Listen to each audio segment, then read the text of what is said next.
बिस्मिल्लाहिर्रहमानिर्रहीम। अस्सलाम वालेकुम नाज़रीन, मैं हूं कंबर ज़ैदी, डिजिटल मीडिया आप मेरा देख रहे हैं। सुहेल साहब हमारे साथ मौजूद हैं। सुप्रीम कोर्ट ऑफ पाकिस्तान से हम बराह रास्त हैं। इस्लामाबाद की अदालत से एक बड़ा हुक्म आया। उस बड़े हुक्म के नतीजे में एक ताकतवर शख्सियत को हथकड़ियाँ लगाकर पेश करने का हुक्म दिया गया। वो कौन सी शख्सियत है? इस्टेब्लिशमेंट की आंख का तारा कंसिडर करने वाले ये जो शख्स हैं, इनके हवाले से इलेक्शन कमीशन भी पहले हुक्म दे चुका है कि इनको हटाया जाए, लेकिन ये इतने मजबूत थे उस टाइम, इनके पंजे इतने गड़े हुए थे कि इनको कोई हटा नहीं सका। और आज एक जज साहब ने स्टैंड लिया है। बेसिकली ये स्टैंड देखा जाए तो इस्टेब्लिशमेंट के अगेंस्ट स्टैंड लिया उन्होंने। बड़ा हुक्म भी जारी कर दिया, तमाम आईजीज को भी कह दिया इनको गिरफ्तार करके लाया जाए। ये पूरा केस क्या है ये हम आपको बताते हैं। सुहेल रशीद साहब से ये जानेंगे, साथ हम आपको ये भी बताएंगे कि एक बड़ा इस्तीफ़ा जो है वो उसकी बाज़गश्त चल रही है शहर इक़्तिदार में। ऐसे हालात में जब हुकूमत साजी हो रही हो और ये इस्तीफ़ा अगर आ जाता है तो बड़ा मायनी खेज होगा। इनकी जगह कौन रिप्लेस करेगा, इसके हवाले से भी बड़ी चमक गोइयाँ चल रही हैं। सुहेल साहब, आज जो है पाकिस्तान में वैसे तो हर दिन ही गैर मामूली होता है आजकल के जो हालात चल रहे हैं, लेकिन एक बड़ा हुक्मनामा इस्लामाबाद हाई कोर्ट से आया।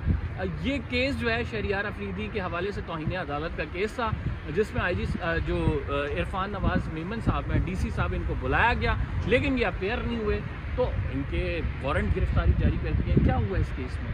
बहुत शुक्रिया कमर साहब, आपने कहा कि ये कोई आँख का तारा थे, तो हर तारा जो होता है उसमें एक वक्त में डूबना ही होता है या उसकी चमक मध्यम पड़ जाती है, फिर वो चाहे आँख का तारा ही क्यों ना हो।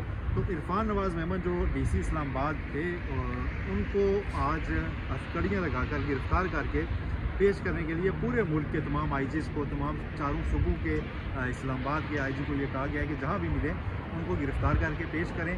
और ये एकदम से नहीं हुआ, इस पे सरप्राइज़ नहीं होना चाहिए कि ये कोई बड़ा सरप्राइजिंग आ गया है, या इसको ऐसे भी नहीं देखना चाहिए कि ये महज किसी को मैसेज देने के लिए या किसी के ख़िलाफ़ खड़ा होने के लिए किया गया है। इसकी एक हिस्ट्री है, पिछले 1-1.5 साल से ये मामला चल रहा था।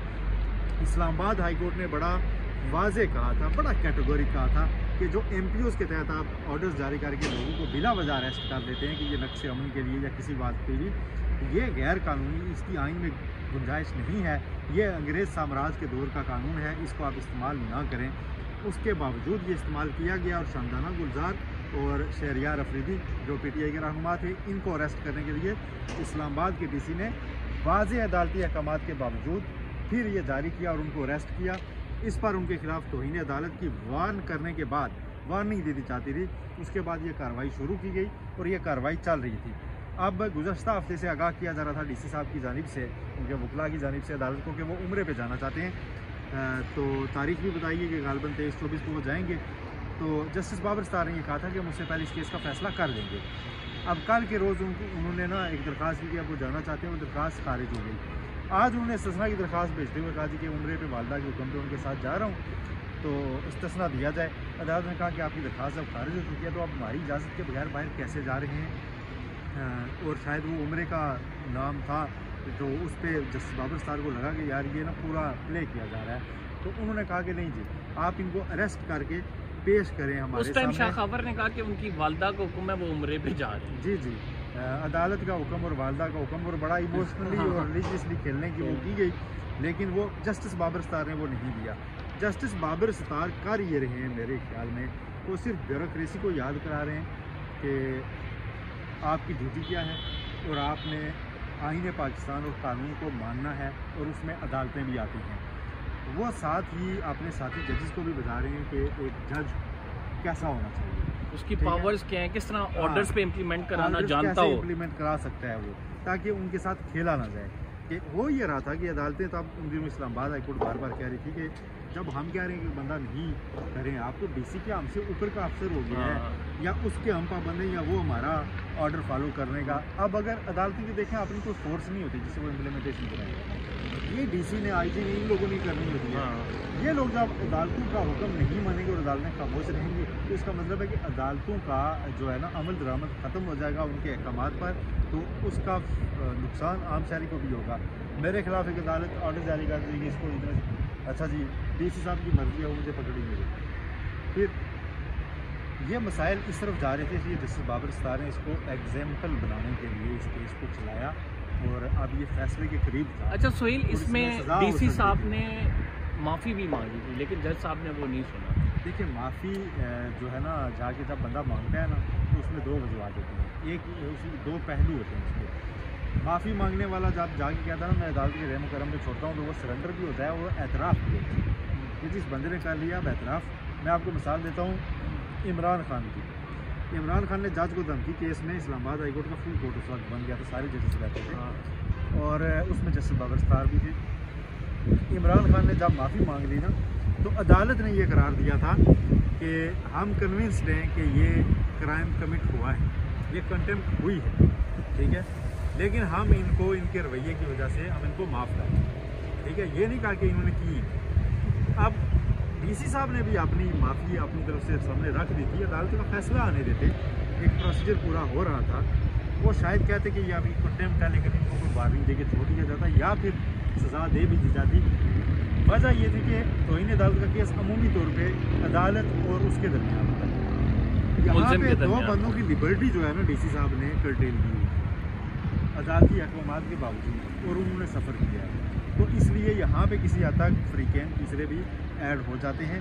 तो इसलिए गालिबन इसी वजह से अदालत ने वो दो बंदे शानदाना गुलजार और शरियार अफरीदी जी, और जब ये केस चल रहा था उस दौरान मजीद एमपीओ जारी हो रही।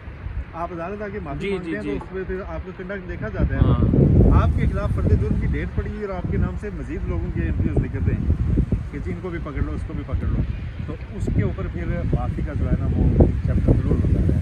तो ये वो सारी सिचुएशन थी जिसमें आप उनके अरेस्ट का ऑर्डर आज हो गया है। देखते हैं उस पर इम्प्लीमेंटेशन होती है या नहीं होती, लेकिन ये गैर मामूली केस है जो इस अच्छा सुहेल, जब ये केस चल रहा था, जब उन्होंने कहा कि मेरी वालदा ने कहा है कि मैं अपनी ख्वाहिश पूरी करूँ, उम्रे के लिए जाऊँ, तो उस टाइम जस्टिस बाबर सत्तार ने एग्रेसिवली पूछा कि अदालत को बगैर बताए आप जा रहे हैं, और अदालत को बताया नहीं, उन्होंने कहा राइट नाउ कहाँ पे है, तो पता लगा कि वो खैरपुर में मौजूद है। और अगर देखा जाए तो तमाम आईजीज़ की जुरिस्डिक्शन के अंदर ही है राइट नाउ, तो पाकिस्तान में है। तो अगर इनको गिरफ्तार कर लिया जाता है उम्र से जाने से पहले और अदालत में पेश कर दिया जाता है, तो मेरे ख्याल से एक बड़ी ज़बरदस्त एग्जाम्पल सेट हो जाएगी। लेकिन सवाल ये, क्या ये गिरफ्तार होंगे? क्या ये जिनके कहने पे सब कुछ करते रहे हैं उनको इनको हथकड़ियाँ लगवा के पेश करेंगे? बिकॉज ये खुद तो कुछ नहीं। सवाल ये है कि उस वक्त वो खैरपुर में मौजूद थे, आप भी खैरपुर में ही मौजूद हैं या फ्लाइट पकड़ गए हैं, ये भी बड़ा सवाल है, ठीक है।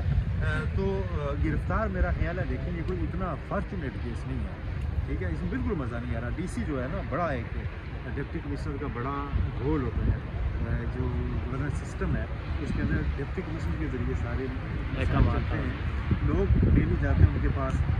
आप डीसी ऑफिस किसी टाइम भी जाएँ, लोगों का तांता बंदा होता है, आपने छोटे छोटे मिसाइल लेके आ रहे हैं। जी बिल्कुल। और डीसी का बड़ा काम भी बड़ा कर रहे होते हैं। इरफान नवाज मेमन भी, मैं ये नहीं कहता कि जनाब कोई गलत ही आदमी थे, बाकी काम तो आपने कर ही रहे थे। एक काम उनसे हो गया इस तरह का, उस पर उन्हें ना आप थोड़ा सा तरीके से ही चलना होगा, अपोलोजेटिक होना चाहिए, अदालत अदालत के सामने खुद को पेश करें, रहम करम पे छोड़ दें। हम तो करियर की बात है ना, आप अगर सजा हो जाती है तो सारी सर्विस नल एंड वाइड हो जाती है। तो और मेरे ख्याल से बाबर सत्तार साहब भी ऐसे नहीं है कि बिल्कुल ही नाइंसाफ़ी, वो बड़े क्रेडिबल ऑनेस्ट जज हैं, तो वो मेरा ख्याल से इस चीज़ को तो लेके चल रहे हैं, लेकिन उनके जहन में ये चीज़ें भी होंगी कि कहीं ना कहीं इतना ज़्यादा नुकसान नहीं पहुंचा, लेकिन उन्होंने पूरे सिस्टम को एक मैसेज भी बहरहाल देना है कि यार ये और ये सिस्टम को हाई कोर्ट के ऑर्डर्स को वायलेट करें। तो यार हम तो सुहेल साहब एक्सपेक्ट कर रहे थे कि ये ऐसे कोई अहकामात, ये जो बड़ी बिल्डिंग हमारे पीछे नज़र आ रही है, इससे आएंगे तो बड़ा, यहाँ से कैसे आएंगे, यहाँ पे वो केस आएगा तो यहाँ पे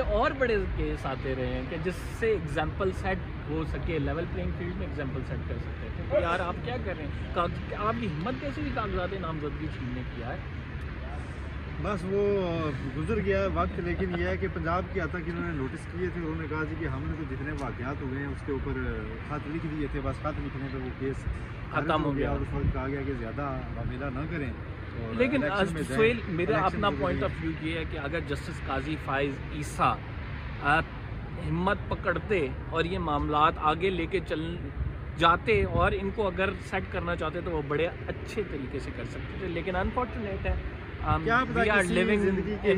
जिंदगी के किसी मोड़ पे काजी साहब को एहसास नहीं हो, शायद उनकी कोई बुक आए, शायद उसमें लिखा हो कि मुझ पे सब तनकीद कर रहे थे, लेकिन मेरे no one was walking in my shoes, जिसको पता चलता कि मैं किस सिचुएशन में था और मैं कैसे पाकिस्तान को इलेक्शंस दिए।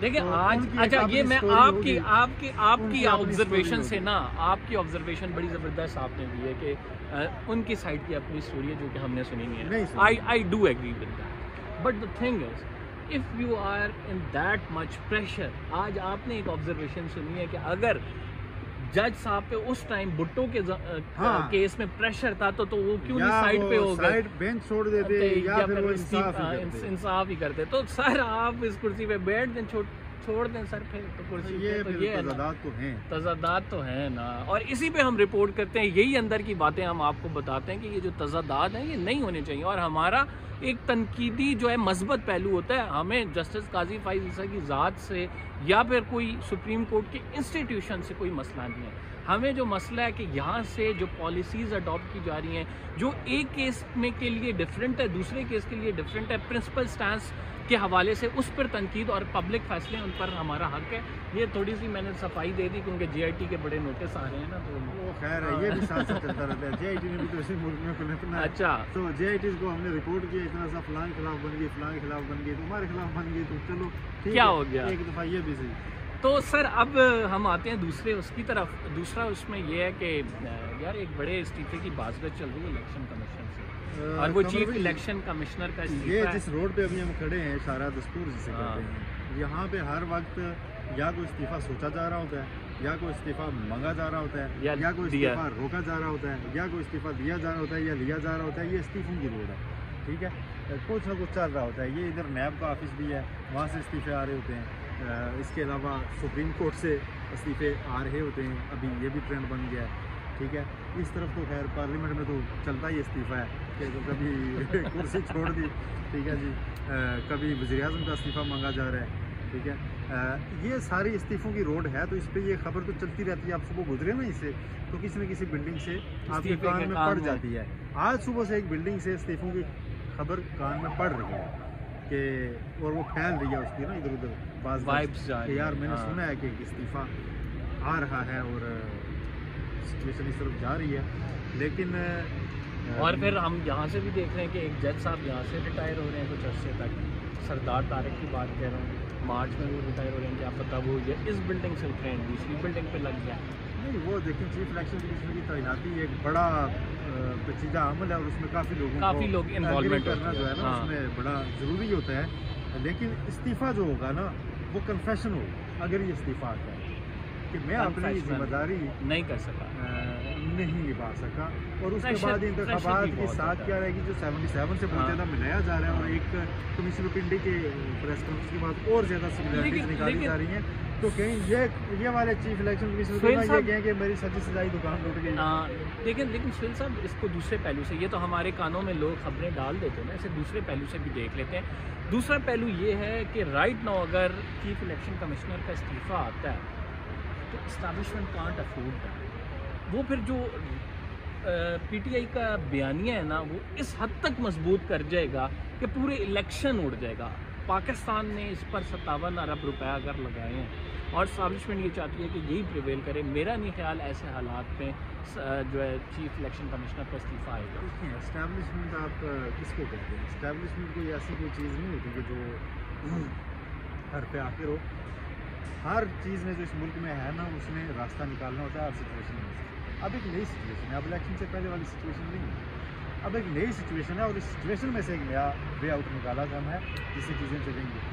चीफ इलेक्शन कमिश्नर का इस्तीफ़ा लेके PTI खुश हो जाए और 5 साल वो पोजीशन का रोल प्ले करने पे तैयार हो जाए पार्लियामेंट में। नहीं, अगर चीफ इलेक्शन कमिश्नर का इस्तीफ़ा खुद इस बात का सबसे बड़ा सबूत है कि इलेक्शन में धांधली हुई है। इलेक्शन रिफॉर्म्स ही होनी है ना, इलेक्शन रिफॉर्म नहीं सर, बात आप वो समझ नहीं, आप नहीं सर, आप बात समझ नहीं। कन्फेशन हो गया, जीती। आप फिर अगर ये कन्फेशन होता है तो PTI के मुताबिक तो जीती हुई सीट से 180 है, और अगर वो 180 सीट मिलती है तो आपका मतलब है 2/3 मेजॉरिटी से ये आ रहे हैं। सिंपल 180 जीती हुई सियासी स्टेटमेंट्स और होती हैं इन्हीं लोगों की। सर फॉर्म 45 के मुताबिक आज सेनेट में जो स्पीचेज हैं वो और हैं, ठीक है।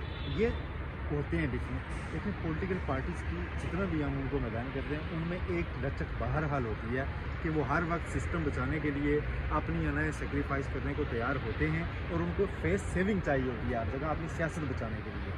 पीटीआई को अगर ये फेस सेविंग मिल जाती है कि चीफ इलेक्शन कमीशन रिजाइन कर गया, पीटीआई को अगर ये फेस सेविंग मिल जाती है कमिश्नर पिंडी ने बड़े हमारे मौक़िफ़ की तो वो अपनी सीट छोड़ देंगे और उनको नहीं उनको इस्लामाबाद की 2-3 सीटें भी वापस मिल जाती हैं, 5-6 मिल जाएंगी, तो वो फैसल वाडा वाली की बाकी भरपूर किस्म की अपोजिशन पार्लियामेंट में कर सकते हैं, केपी में गवर्नमेंट कर सकते हैं और वो अगले इलेक्शन के लिए माहौल बना सकते हैं, प्रेशर कर सकते हैं 2 साल 3 साल में। वो कहें जी रिफॉर्म्स करो, अब इलेक्ट्रॉनिक वोटिंग मशीन ले आओ, अब ओवरसीज़ पाकिस्तानी को शामिल कर लो, उनका अपर एंड होगा और उनकी डिमांड ज़्यादा से ज़्यादा मानी जाएंगी। इमरान खान फौरी तौर पर अगले हफ्ते को वज़ीर-ए-आज़म बन भी नहीं सकते ना, ऐसा ही है, नहीं बन सकते ना, उनका अभी एक प्रोसेस फॉलो होना है।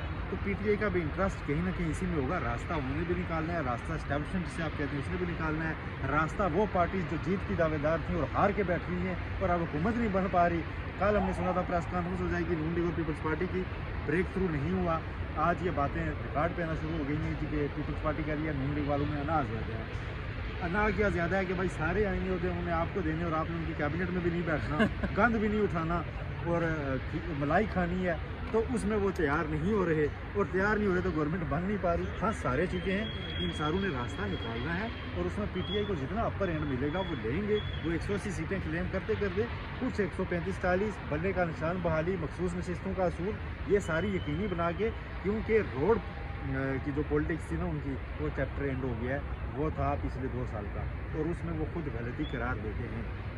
नहीं अब तो उन्होंने और केपी पास रखे, उन्होंने अब तो कह दिया ना कि हमने ये शोहरत भी थी, आज बल्ला भी बरकरार होता, वो जाके हुकूमत कर दे। अभी तो उन्होंने कह भी दिया ना कि हम पार्लियामेंट में लड़ेंगे। तो सुहेल साहब आपका नुक्ता नज़र भी हमने पहुँचा दिया, बड़ा ज़बरदस्त था कि पीटीआई के कुछ गेनिंग पोजीशन में होगा अगर इस्तीफ़ा आता है, लेकिन मैं ये समझता हूँ ये इस्तीफ़ा अगर आता है तो वो इंतखाबात की साख को बिल्कुल तबाह कर देगा।